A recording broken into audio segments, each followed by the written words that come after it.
আগেকার দিনে প্রচণ্ড বৈশাখ জ্যৈষ্ঠ মাসের দাবদাহের কারণে মানুষ তো অতটা সজাগ ছিল না নিজেদের শরীরের প্রতি, তাই গুটি বসন্ত বলে কোনো এক প্রকার শরীরে মারাত্মক ব্যাধি হতো।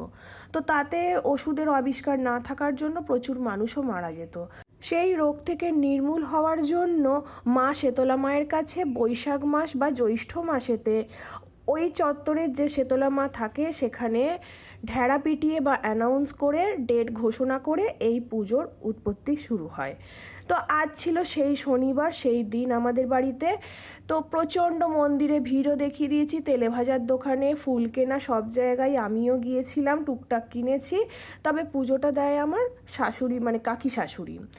কিন্তু আমাদের আবার বাড়িতে পান্তা ভাত খাওয়ার নাকি নিয়ম ছিল না, সেটা নাকি ঝোল ভাত, নিরামিষ ঝোল ভাত। কিন্তু নিরামিষ ঝোল ভাত গরমকালে মুখ দিয়ে একদমই আমার রোচে না। সেই কারণে আস্তে আস্তে এটা পরিবর্তন করতে করতে প্রপার পান্তা না করে সকালবেলা যেরকম গরম ভাতের রিচুয়ালস হয়েছে সেই গরম ভাত করে তাকে ঠান্ডা করে জল ঢেলে আমরা এই আলু পটল মাখা দিয়ে খাই। বিয়ের পর তো প্রথম আমি তো বাপের বাড়ি চলে যেতাম, সেখানে পান্তা ভাত খাওয়া আছে বলে। শাশুড়ি স্ট্রিক্ট ছিল, তখন একটু বেশি মানামানি করতে, এখন তো উনি ফ্ল্যাটেও চলে গেছেন।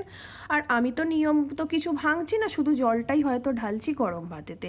যাই হোক, খাওয়া দাওয়ার পর্ব মিটে যেতে বিকালবেলা আমি এইসব টুকটুক করে রান্নাগুলো করেছি। একটু কুমড়োর তরকারি করেছি, আর দোকান থেকে কিনে আনা যে ভাজা পনির পাওয়া যায়, অ্যাকচুয়ালি ওগুলো ছানা কিউব, তো সেই ছানার কিউবগুলো দিয়েও একটা বেশ মিষ্টি মিষ্টি ঝাল ঝাল তরকারি করেছি।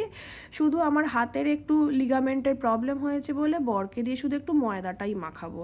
ব্যাস, আজকের বেশ খাওয়া দাওয়াটা ভালোই জমে গেল। পুজো হিসাবে বেশ পুজো মরশুমও ভালো লাগে। রাস্তায় বেরিয়ে চারিদিকে ঠাকুর দেবতার গান, আবার প্রতি শনিবার তো রক্ষাকালী পুজোও আছে, অলিগলি এদিক ওদিক চারিদিকে পুজোও হচ্ছে, বেশ ভালোই লাগে। আর তবে আমার বাড়ির সামনে যে শেতলা মা আছে উনি তো খুব জাগ্রত, সকলেই হয়তো জানো, অন্নপূর্ণা শেতলা মা। তো সেই কারণে এই মা খুবই জাগ্রত, খুব নিষ্ঠা ভরেই ভোর 3:30 4টে থেকে লাইন পড়ে গেছে। ফুলওলা মন্দির, ওখানে ফলওলা, সবাইকে জিজ্ঞাসা করছি, সবাই বলছে নাকি তারা 3:30 4টে থেকে দোকানপাট খুলে ফেলেছে। সকলের উদ্দেশ্যে কামনা করি মা শেতলা সকলকে ভালো রাখে।